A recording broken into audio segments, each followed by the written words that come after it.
Quero que você abra já sua Bíblia aí, por favor, ou acesse no seu celular, no seu tablet, ou na sua mente, se você tiver a Bíblia decorada na sua cabeça. Livro de Juízes. Livro de Juízes é tipo, vocês conhecem, não sei se ainda existe, é um jornal chamado Itaquibacanga. Se tu torcesse, saia sangue. Livro de Juízes é mais ou menos isso. Você faz assim, pinga, né?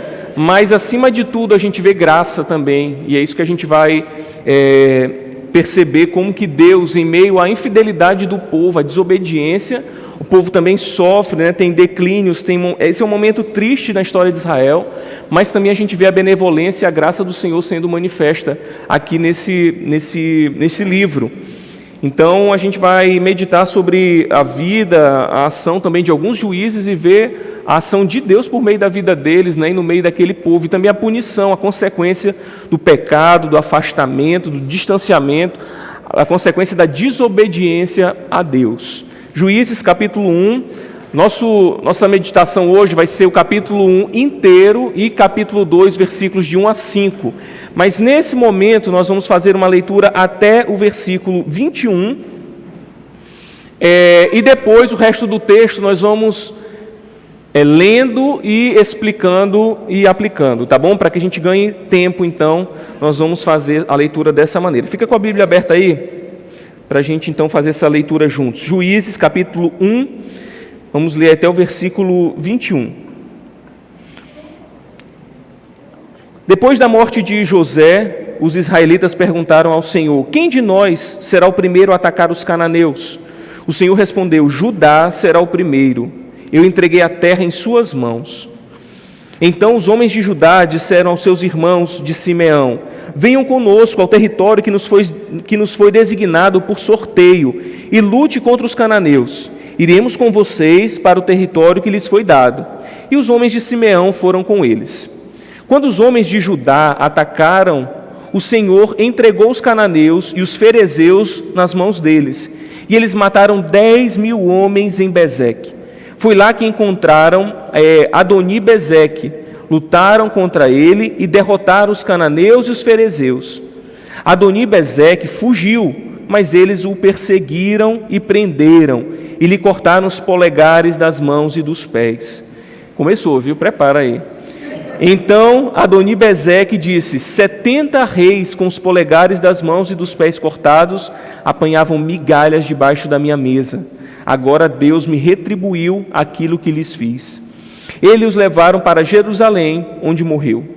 Os homens de Judá atacaram também Jerusalém e a conquistaram. Mataram seus habitantes ao fio da espada e a incendiaram. Depois disso, eles desceram para lutar contra os cananeus que viviam na serra, no Neguebe e em Cefelá. Avançaram contra os cananeus que viviam em Hebron, anteriormente chamada Quiriate Arba, e derrotaram Sesai, Aimã e Talmai.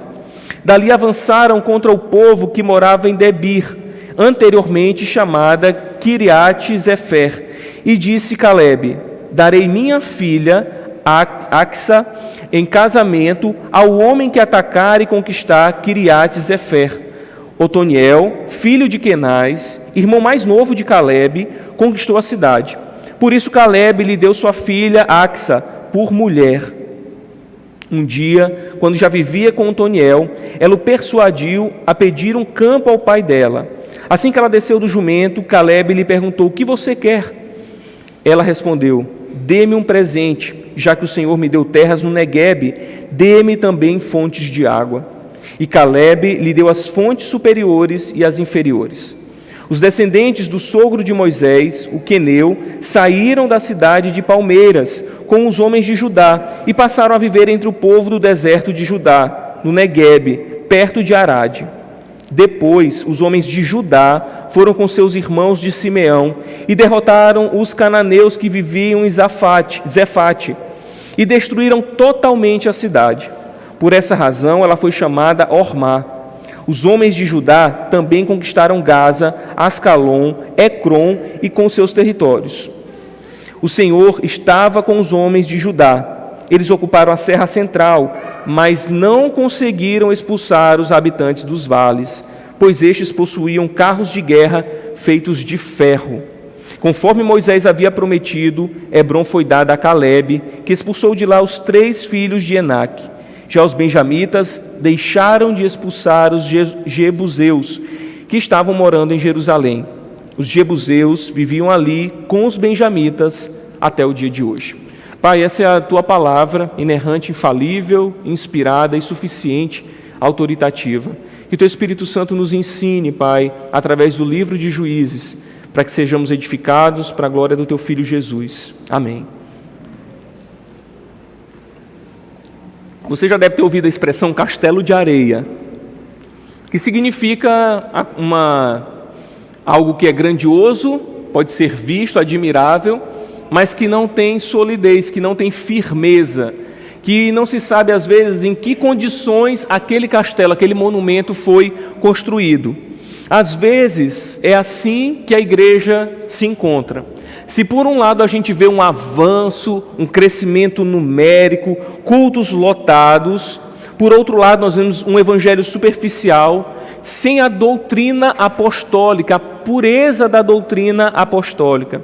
Se por um lado o pragmatismo, programas humanos atraem muitas pessoas às igrejas, por outro lado nós temos os erros bíblicos e as heresias sendo pregadas.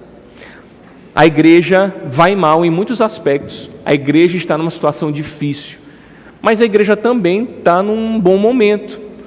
A gente olha uma igreja avançando, existe gente comprometida com a sã doutrina, e isso também tem atraído muitas pessoas a se alimentar de um evangelho sólido, robusto, que verdadeiramente alimenta e transforma. Por outro lado, a gente vê eventos de fé reformada, de fé bíblica mais próximo possível das Escrituras, que também tem atraído pessoas para desenvolver essa fé de forma madura. E quando a gente olha assim, a gente tem um bom retrato da igreja. A gente vê também em lugares onde a igreja é perseguida, pessoas sendo alcançadas pelo Evangelho de Jesus Cristo. Pessoas que não têm estrutura nenhuma, condição nenhuma de pregação, mas que estão sendo alcançadas pela pregação do Evangelho. Hoje, no início da nossa série no livro de Juízes, nós vamos ver como que o povo de Deus avança quando obedece parcialmente, e também as consequências de uma desobediência que é parcial. Para iniciarmos o livro de Juízes, é preciso a gente lembrar da morte de Josué. Josué marcava o fim ali de uma era que foi muito importante para o povo de Israel. Recapitulando rapidamente, nós temos um povo que foi mantido escravo no Egito durante 400 anos.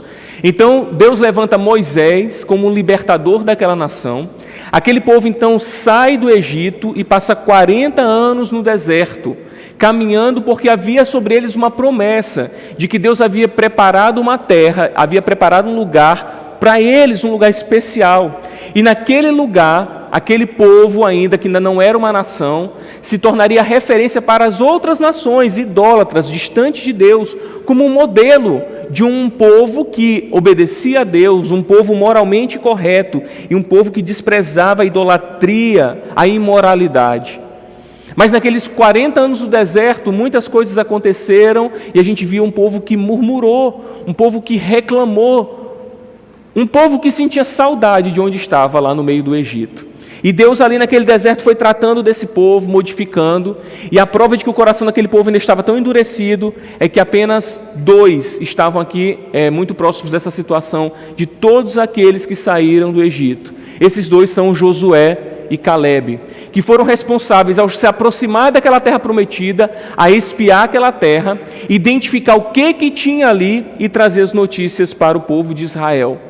Então Josué, depois da morte de Moisés, assume a liderança do povo e é responsável, a gente vê isso em todo o livro de Josué, por esse avanço, por essa tomada de Canaã, da terra prometida. E aí o livro de Josué e o começo de Juízes encerra com a morte de Josué. Então nós temos a morte de Moisés, entregando a liderança para Josué, e a gente começa o livro de Josué então com a morte de Moisés e a liderança de Josué, e agora a gente tem a morte de Josué e um novo momento no meio do povo de Israel, que chegou, de fato, à terra prometida. Com esse líder guerreiro, que foi Josué, Israel estabeleceu uma importante base lá em Canaã. E aí Josué designou as terras para as tribos de Israel. Cada tribo possuía um pedaço de terra. E ele prometeu a eles que o Senhor estaria com eles, capacitando cada tribo para ocupar o seu território.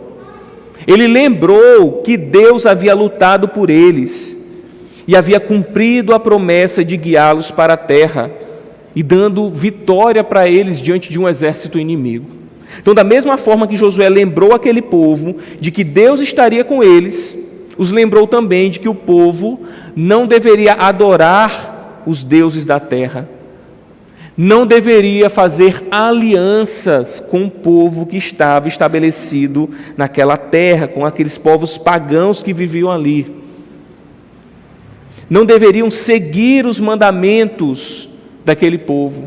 Eles deveriam obedecer ao Senhor, porque caso desobedecessem, essa capacitação que Deus daria para que eles avançassem e conquistassem aqueles territórios seria retirada deles. E Deus impediria que eles conquistassem Canaã completamente.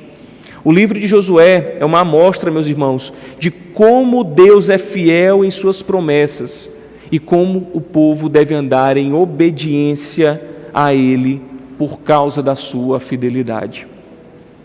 Entendendo esse contexto histórico, nós vamos ver agora os primeiros acontecimentos nessa nova fase do povo de Israel. Vamos fazer essa exposição desse texto em algumas partes, aquilo que a gente não leu agora, a gente vai lendo e explicando para ganharmos tempo. Então, nós vamos ver que Israel avança. Isso aí, desculpa, ficou no negócio semana passada, só para quem perdeu, acesse lá o YouTube, o Spotify, foi esse texto. A gente vai ver então agora esse bom começo. Chegaram a Canaã, agora é hora de conquistar os territórios, cada tribo conquistar o seu território. Então a gente tem primeiramente a liderança de Judá, do versículo 1 ao versículo 8, mas olha o que diz do versículo 1 a 3. Depois da morte de Josué, os israelitas perguntaram ao Senhor: quem de nós será o primeiro a atacar os cananeus? O Senhor respondeu: Judá será o primeiro, eu entreguei a terra em suas mãos. Então os homens de Judá disseram aos seus irmãos de Simeão: venham conosco ao território que nos foi designado por sorteio e lutemos contra os cananeus. Iremos com vocês para o território que lhes foi dado. E os homens de Simeão foram com eles. Então Josué morre, Eleazar, o sumo sacerdote, também uma liderança ali, morre também. E agora nós não temos mais uma liderança centralizada.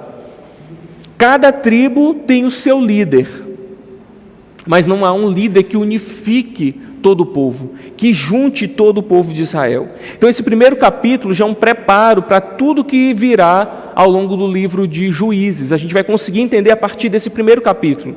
Então o avanço do povo, o pecado do povo, o distanciamento do povo da lei de Deus, nós vamos observar nessa caminhada. Mas também nós temos aqui a graça, a ação de Deus de uma forma inusitada, como nós enxergamos também na nossa vida, no dia a dia. Então Josué morre, mas ainda há muito o que ser conquistado. Existem muitos povos vivendo em Canaã, ocupando os territórios que pertencem às tribos de Israel. E essa agora é essa segunda etapa. Israel já domina o território, já tem o controle das principais cidades, mas existem os cananeus, um povo idólatra, um povo imoral, abominável diante dos olhos de Deus, que precisam ser expulsos. Nos dias de Josué, todo mundo lutava junto, porque esse líder unificava o povo e eles partiam juntos para a guerra. Mas agora, cada um por vez deve lutar pela sua própria parte de terra. Então os filhos de Israel consultam a Deus para saber quem começa, quem que vai iniciar, quem vai fazer a primeira batalha. E a resposta de Deus é Judá. E é interessante porque Judá tem essa primazia por parte de Deus por muitas vezes, e um papel muito importante na história de Israel e na história da redenção, porque é de Judá também que vem o rei Davi, é de Judá também que vem o rei dos reis, o Senhor dos senhores, Jesus Cristo. Então Judá começa, e a tribo tem essa função, essa tarefa de iniciar. E assim começa a vitória dessas tribos que ficam mais ao sul. A tribo de Judá, como a gente vê aí no texto, pede ajuda a Simeão. Todas as vezes que a gente olhar esses nomes, a gente está vendo tribos e não as pessoas, eles já não estavam mais vivos. Então, Judá, a tribo de Judá, pede ajuda aos irmãos de Simeão, uma tribo sem grande visibilidade, sem grande expressão ali na história, mas eles vão lá e pedem ajuda, auxílio para essa tribo. Apesar de alguns estudiosos criticarem essa iniciativa de Judá, de pedir auxílio, porque expressamente essa não é a vontade de Deus, mas nós olhamos também algo interessante nesse convite de Judá a Simeão. É que ele se une a um irmão para avançar naquilo que é o propósito de Deus, naquilo que é aquilo que Deus havia estabelecido para aquele povo. Então esse auxílio de um mais fraco ou de um menor é muito interessante da gente observar aqui, apesar de ser ambíguo, não deixar muito claro se isso foi algo correto ou se isso foi algo que não é aprovado diante de Deus, porque o texto aqui só está narrando esse acontecimento e não há um julgamento sobre essa decisão. Mas a gente vê aqui que dois irmãos, duas tribos se unem para esse propósito de conquistar a terra que estava prometida a Judá. E aqui nós temos então essa primeira batalha. E o texto continua e mostra a aliança dos irmãos, que a aliança dos irmãos foi bem sucedida. Quando os homens de Judá atacaram, a partir do versículo 4, o Senhor entregou os cananeus e os ferezeus nas mãos deles, e eles mataram 10.000 homens em Bezeque. Foi lá que encontraram Adoni-Bezeque, lutaram contra ele e derrotaram os cananeus e os ferezeus. Adoni-Bezeque fugiu, mas eles o perseguiram e o prenderam e lhes cortaram os polegares das mãos e dos pés. Os cananeus e os ferezeus, então, foram vencidos por Judá com a ajuda de Simeão. E nessa batalha nós temos aqui um relato interessante, que é esse relato de Adoni-Bezeque. Adoni provavelmente é um título, como se fosse o rei de Bezeque, o líder, o senhor de Bezeque.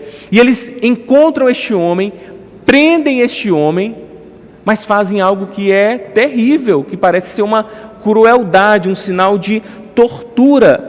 Eles cortam os polegares das mãos e dos pés de Adoni-Bezeque. De um ponto de vista pragmático, militar, existe uma coisa interessante aqui. A retirada dos polegares impede que um guerreiro manuseie bem a espada. Se você perceber, se você retirar seu polegar, se você não tivesse, você teria dificuldade de segurar as coisas. Ele dá uma sustentação sobre aquilo que a gente consegue segurar. Isso acontece também nos pés. Então, militarmente, pragmaticamente, a gente vê ali que é uma estratégia interessante. Mas o senhor de Bezeque reconhece que ele estava recebendo um castigo merecido, porque ele mesmo havia mutilado 70 reis da mesma forma. O texto diz então que ele faz esse reconhecimento, que então Adoni-Bezeque disse: 70 reis com os polegares das mãos e dos pés cortados apanhavam migalhas debaixo da minha mesa. E olha o que ele diz: agora Deus me retribuiu por aquilo que lhes fiz. O que mostra para a gente aqui é que Deus não deixa impune o pecado, a crueldade, a maldade do povo. E ele usa Judá e Simeão ali para revelar o seu já pré-julgamento, o seu início de julgamento contra aquele povo idólatra. Aquilo que aquele rei cometeu com as pessoas, aquilo que ele fez, ele também estava pagando, e ele mesmo reconhece que aquela ação era uma punição, era um castigo de Deus, uma retribuição por aquilo que ele fez. E a empreitada então de Judá continua. E agora o versículo diz que os homens de Judá atacaram também Jerusalém e a conquistaram. Mataram seus habitantes ao fio da espada e a incendiaram. Então os relatos aqui da conquista da tribo de Judá revelam um tom de facilidade. Parecia que essas batalhas estavam fáceis de ser ganhas, o que serve também de lembrete da presença de Deus no seu povo. Meus queridos, as coisas aqui estão indo bem. As conquistas estão sendo realizadas. O povo está avançando, cada um está pegando ali a sua terra, a começar por Judá. O povo está indo uma maravilha, o povo de Deus vai bem, as coisas estão crescendo. E a gente tem mais relatos aí de sucessos dessa empreitada. Dos versículos 9 a 18, a gente vai ver a continuação das investidas de sucesso. Joá conquista outros territórios e vence. E aí o texto nos mostra uma família, a família de Calebe, que é o único agora remanescente do Egito. Lembra dele de Josué? Agora Calebe é o único que ainda está vivo, o único que teve ali durante todo esse tempo de deserto e de avanço de Judá, um coração no Senhor e firme nas promessas que Deus tinha para ele. Ele faz um desafio, aí no versículo 12 ao 15 a gente tem essa história. Calebe diz: eu darei a minha filha, Axa, em casamento ao homem que atacar e conquistar Quiriate-Zefer. Otoniel, filho de Kenaz, irmão mais novo de Calebe, ou seja, um sobrinho de Calebe, conquistou a cidade. Por isso Calebe lhe deu sua filha Axa por mulher. Um dia, quando vivia Otoniel com Otoniel, ela o persuadiu a pedir um campo ao pai dela. Assim, ela desceu do jumento, Calebe lhe perguntou: o que você quer? E ela respondeu: me dê um presente. Já que o Senhor me deu terras no Neguebe, uma área de deserto, dê-me também fontes de água. Assim, Calebe lhe deu as fontes superiores e inferiores. Então, Calebe aqui promete ao conquistador de Quiriate-Zefer a sua filha em casamento. Para a gente é um pouco estranho, né, ficar nos nossos dias, na nossa cultura, dizer assim: olha, faça isso e de prêmio você vai levar minha filha. Que pai, eu não vou dar prêmio nenhum, ninguém que se iluda. Ontem João estava aqui, eu vi ele passando a mão em Catarina, dando beijo, mas eu estava de olho, perguntei: tu é crente? A primeira pergunta que eu fiz. Não vem com essa conversa. Mas nessa cultura, a gente sabe que além disso ser presente, existe um ensino importante atrás disso, meus irmãos. Calebe queria um homem que fosse corajoso e confiasse que Deus havia prometido aquela terra. Olha, o que ele estava fazendo não era presenteando só aquele homem com a sua filha, mas presenteando a sua filha com um homem temente a Deus e corajoso. O homem que conquistar, eu darei a minha filha. E ele sabe que aqueles que conseguissem avançar e conquistar é porque eram tementes a Deus, confiavam que Deus estava com ele e era um homem corajoso. Então ele queria esse genro para ele queria esse marido para sua filha. E é assim que a gente deve encarar essa fonte, esse texto, porque eu ia falar da fonte agora aqui. Aí na sequência a gente tem Axa pedindo ao seu pai fontes de água. E esse texto só pode ser compreendido na leitura de todo o livro de Juízes, porque esse aqui é um contraste com aquilo que vai acontecer ao longo desse livro. A gente vai perceber o cuidado, o zelo, a proteção do homem em relação à mulher vai se perdendo ao longo do livro de Juízes. Como o povo vai se distanciando de Deus, os homens começam a subjugar as mulheres. Os homens começam a tratar a mulher como um ser inferior, começam a escravizá-las, a humilhá-las. E o que a gente já está vendo aqui nesse início, em uma família que é obediente a Deus, numa família que é obediente ao Senhor, é que aquele pai é responsável pelo cuidado da sua filha. E que os maridos devem ser assim também com as suas esposas. Ela tem um pedaço de terra que é deserto, mas o pai cuidadoso dá um lugar onde há fontes de águas. Aquelas mulheres se tornarão vítimas da opressão masculina. Não vão receber mais a proteção dos homens, mas aqui nós temos um exemplo de um homem de acordo com os propósitos de Deus. Meus irmãos, nós temos aqui novamente um povo seguindo.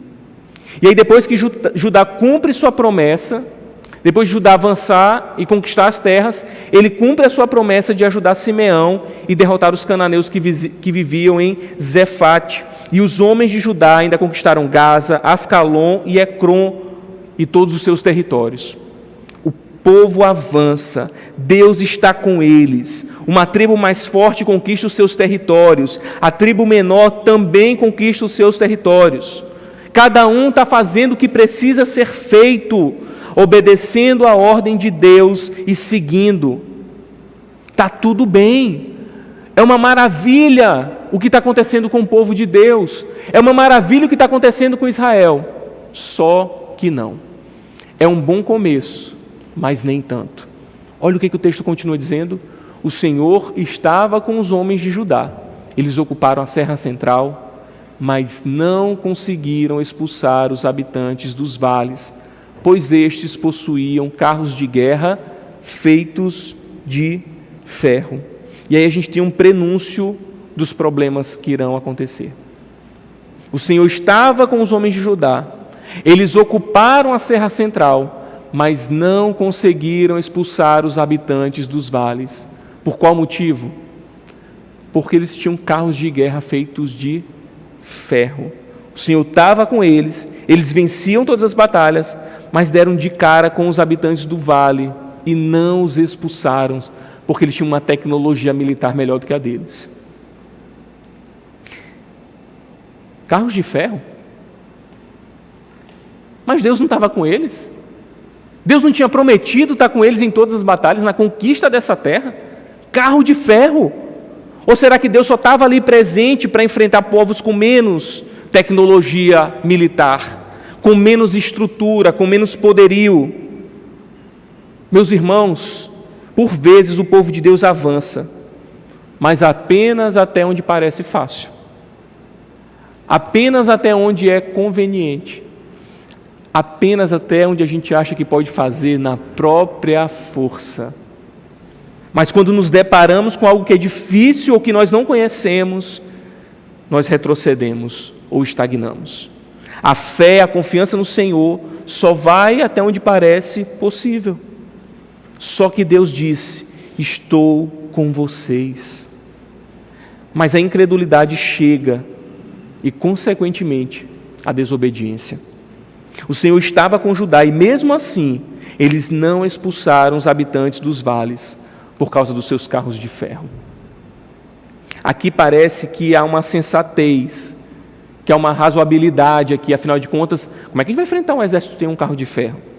A gente aqui não tem nem dinheiro direito, a gente era um povo nômade, estava no deserto 40 anos, a gente não tem nem estrutura, não tem um exército organizado, a gente não tem nem um líder unificado, chega diante de um povo que tem carros de ferro. Eu acho que é razoável a gente parar por aqui, não é? Eu acho que é sensato, é importante a gente analisar a situação antes de tomar uma decisão, não é? Só que bom senso, desacompanhado da fé, se torna um problema na vida do povo de Deus. Ter bom senso, mas não ter fé acompanhado desse bom senso, pode trazer graves consequências. Ao longo da história, nós vamos perceber que os remanescentes cananeus serão espinho na carne de Judá por muitos e muitos séculos. Carros de ferro? O problema aqui, meus irmãos, não está na fraqueza, nem na limitação, mas na falta de fé no poder de Deus. E isso nos impede de usufruir das suas bênçãos e de adorá-lo com todo o nosso coração. Judá aqui confiou em si mesmo e viu que era fraco. Entendeu Deus com o seu próprio entendimento. Viu Deus de acordo com o seu próprio entendimento de Deus e desobedeceu. Isso mostra uma confiança parcial em Deus, que no final das contas vai revelar que não há confiança alguma. Se você confia mais ou menos, é dizer que você não confia. Confiar parcialmente é não confiar. O povo avança, temos um bom começo, mas agora a gente observa que nem tanto. E o texto continua a partir do versículo 21. Nós temos uma sequência de fracassos. Agora nós vamos ver que a desobediência sem confiança total contagiou todas as tribos. No versículo 21 nós vemos que a tribo de Benjamim não consegue expulsar os jebuseus. E olha o que acontece com José. Os homens da tribo de José, por sua vez, atacaram Betel, e o Senhor estava com eles.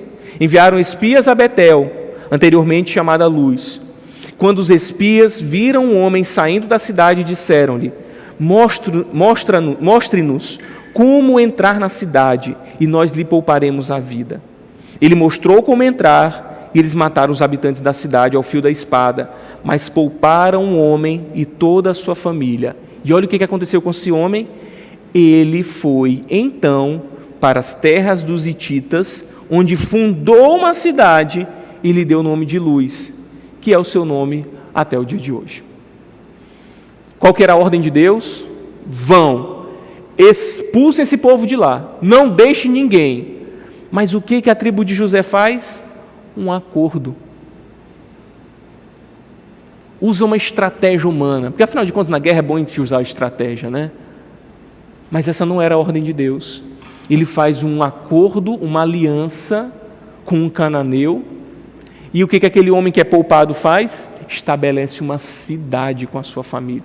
Gente, família aqui não é família igual a nossa família, tem 3, 4 pessoas, 5 pessoas, não. A família era toda uma estrutura. Os filhos dos filhos, e as noras, e a mãe, sabe, a sogra, não sei o quê, todo mundo. Por isso estabeleceu uma cidade.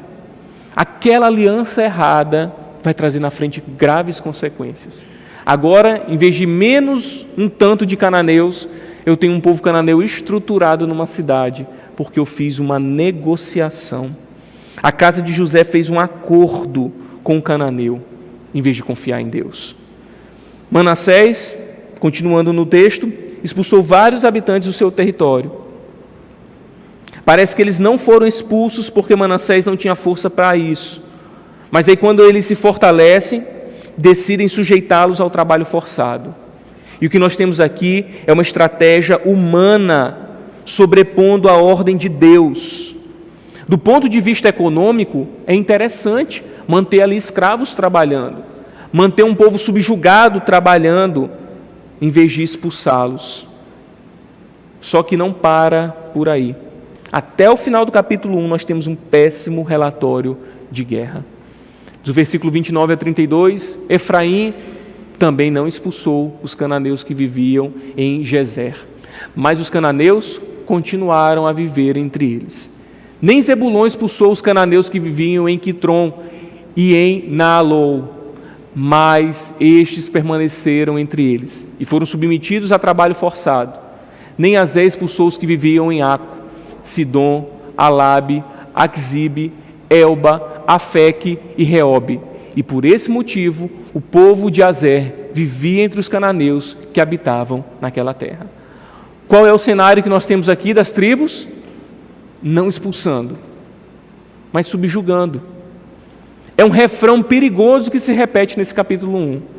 Não expulsaram, mas conviveram com eles. Não expulsaram, mas fizeram deles escravos, subjugaram ao trabalho. Essa era a ordem de Deus? Essa era a vontade de Deus? A promessa de Deus estava ligada a isso. Deus disse, expulse. Mas foi melhor a gente negociar. Mas foi melhor a gente manter esse povo aqui. Ou então melhor, vamos colocar eles para trabalhar, vamos humilhar esse povo, né? Mas eles vão ficar aqui, com seus deuses, com a sua idolatria, com a sua imoralidade. Diante dos relatos desses versículos, meus irmãos, Tim Keller comenta dizendo que a ênfase aqui não é na superioridade militar ou numérica. Em vez disso, a razão dada é que houve mais força de vontade e tenacidade, uma coragem mais robusta por parte dos cananeus. Ou seja, o povo de Deus foi menos corajoso que o povo que não conhecia a Deus. E o retrato que nós temos é esse: cananeus convivendo com os israelitas. O que nós temos aqui, meus irmãos, é um povo de Deus avançando.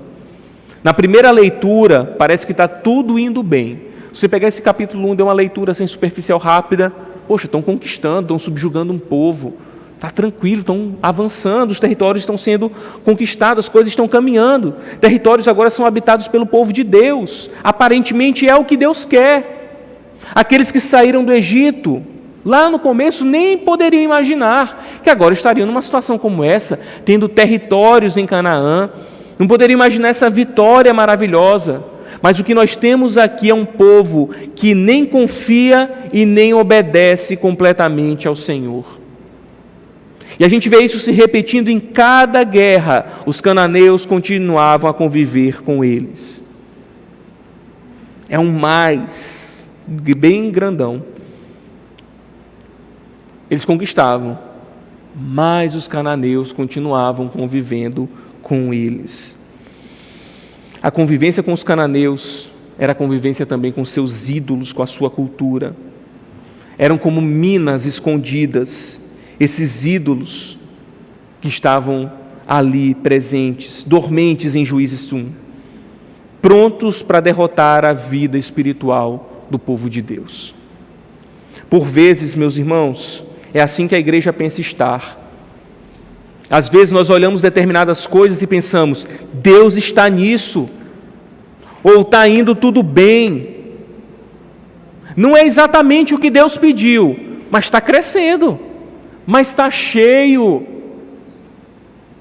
Numa visão pragmática, isso parece ser uma vitória do povo de Deus, isso parece a prosperidade que o povo busca, mas será? O pragmatismo nos faz pensar que resultados são melhores do que os meios. Não importa como a gente chegou lá, o importante é que tem muita gente na igreja, o importante é que está lotado, o importante é que as pessoas estão engajadas, está todo mundo servindo, não importa como nós fizemos para chegar nesse resultado, o importante é resultado. Não parece que Deus está abençoando? E é o que nós fazemos? Alianças indevidas. Nos juntamos com quem não devia, e essas alianças erradas trazem ídolos para o nosso meio. Parece um bom começo, né? Mas nem tanto. É uma sequência de fracassos. O que parece estar dando certo para Israel. Olhando o texto isolado, parece até que está indo tudo bem, porque aquele povo não tinha recursos, não tinha um grande poder militar. E a gente pensa às vezes assim, eu não tenho recursos, e mesmo assim eu consegui tanta coisa. Nós conseguimos, a igreja avançou. Só que esse episódio está num contexto muito maior, que é o contexto da aliança de Deus com aquele povo. Promessas que ele estabeleceu com aquele povo, através de Moisés e através de Josué. E aí a gente tem um encontro de choro, mas sem arrependimento. Capítulo 2, a partir do versículo 1, nós temos aí a raiz do problema nos versículos 1 e 2. O anjo do Senhor subiu de Gilgal a Boquim e disse: tirei vocês do Egito e os trouxe para a terra que prometi com juramento que daria a seus antepassados. Eu disse: jamais quebrarei a minha aliança com vocês, e vocês não farão acordo com o povo dessa terra, mas demolirão os altares deles. E Deus encerra com a pergunta: por que vocês me desobedeceram? Tem um ponto de interrogação ali no final, você pode ver na sua Bíblia. Quando nós lemos coisas como eles tinham carros de ferro e Judá não conseguiu expulsar os cananeus, parece que a gente tem que concordar com eles e pensar que eles fizeram o que era melhor. Eles deram o seu melhor, mas quem avalia é o Senhor. E a avaliação é trazida pelo anjo do Senhor, que o texto diz que subiu de Gilgal. O anjo do Senhor acompanhou quando o povo saiu do Egito e quando entrou na terra prometida. E Gilgal é o acampamento principal de Israel, depois que eles atravessaram o Jordão, se tornou aquela base importante para eles, durante todo aquele período de conquistas, que a gente olha no livro de Josué. Era um lugar com simbolismo de unidade daquele povo. O monte que cercava Gilgal tinha 12 pedras, simbolizando aquelas 12 tribos de Israel como unificada, como um único povo, o povo de Deus. Então dizer que o anjo do Senhor subiu de Gilgal aponta para isso, como se fosse: lembrem de onde nós estávamos juntos, lembra quando eu estava com vocês lá em Gilgal. Não é necessariamente que ele tenha saído literalmente, estava geograficamente em Gilgal e agora está lá com o povo. É uma lembrança apontando de que ali havia a presença de Deus, porque eles estavam obedientes à sua ordem, porque ali eles conquistaram, ali eles avançaram de acordo com a vontade de Deus. E aqui a mensagem do Senhor tem 2 lembretes importantes. Primeiro, eles não deveriam fazer aliança com a população nativa daquela terra. Essa era uma ordem expressa de Deus: não se juntem, não façam alianças com eles. E o segundo lembrete, que eles deveriam destruir os altares pagãos, porque eles eram símbolos do falso sistema de adoração dos habitantes da terra. E se permanecesse, traria a Israel graves consequências. Eles iriam se desviar do Senhor e se voltar para outros deuses. E Israel, numa atitude de ingratidão e de desobediência, não fez o que foi ordenado. Então Deus faz a avaliação: por que vocês me desobedeceram? Aqui é como se Deus perguntasse: por que vocês foram tão tolos? Por que vocês agiram de acordo com o próprio coração de vocês? Porque vocês não confiaram. É importante a gente falar também que essa campanha militar, esse avanço, não era uma limpeza étnica. Também não era uma conquista imperialista, porque ninguém recebeu autorização para escravizar ninguém e nem para retirar espólios, ficar com riquezas naqueles lugares. O objetivo em Canaã era tornar aquela terra livre das impurezas idólatras, para que Israel tivesse condições de viver em fidelidade à aliança do Senhor. Qualquer coisa que não fosse o que Deus mandou, resultaria em adoração de ídolos no meio do povo de Deus. A desobediência dos israelitas mostra que, embora não tivessem rejeitado a Deus totalmente, também não o aceitaram integralmente. Eles não só não obedeceram completamente, como eles também não aceitaram a ordem de Deus integralmente. O que pode perceber na análise de Deus sobre a postura do povo é que uma obediência parcial é uma desobediência integral. Uma obediência parcial é uma desobediência integral.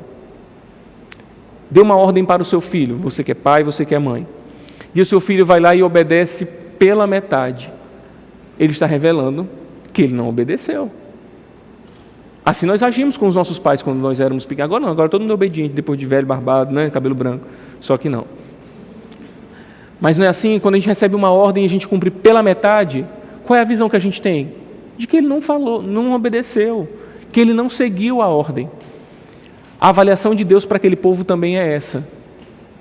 Eles não só obedeceram parcialmente, eles desobedeceram completamente.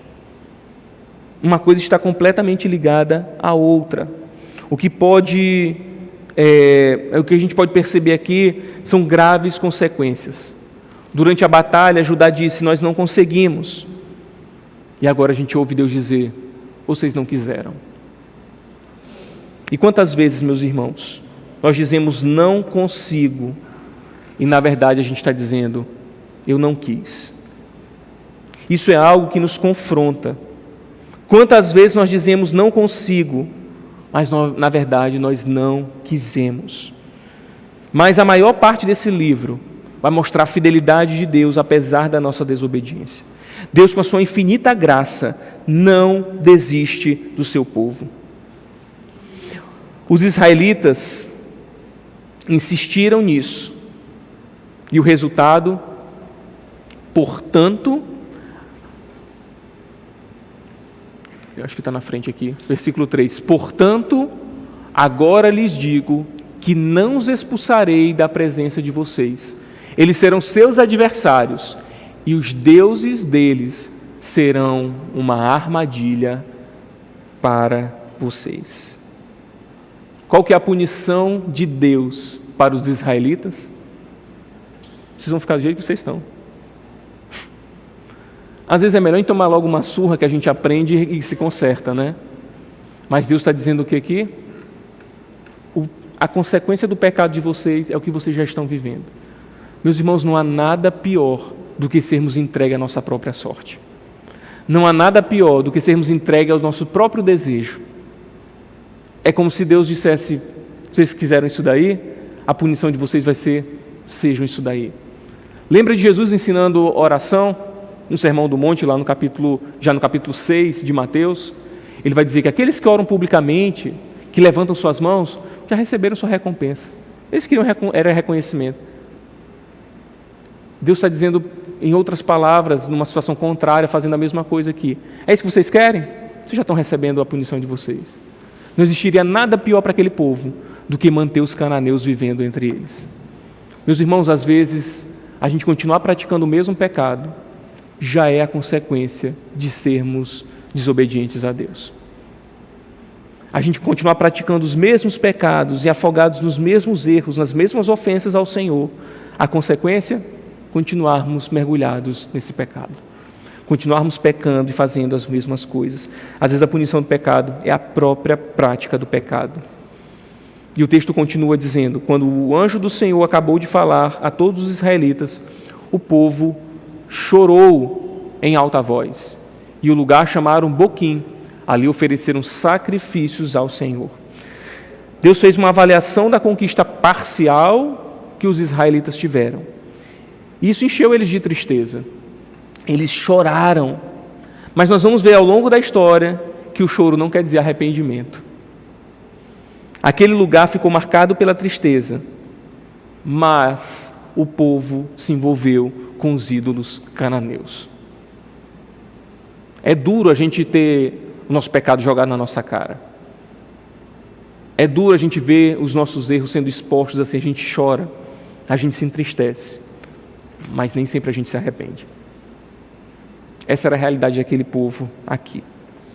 O que nós temos é uma consequência de que parece que está dando certo, mas não está.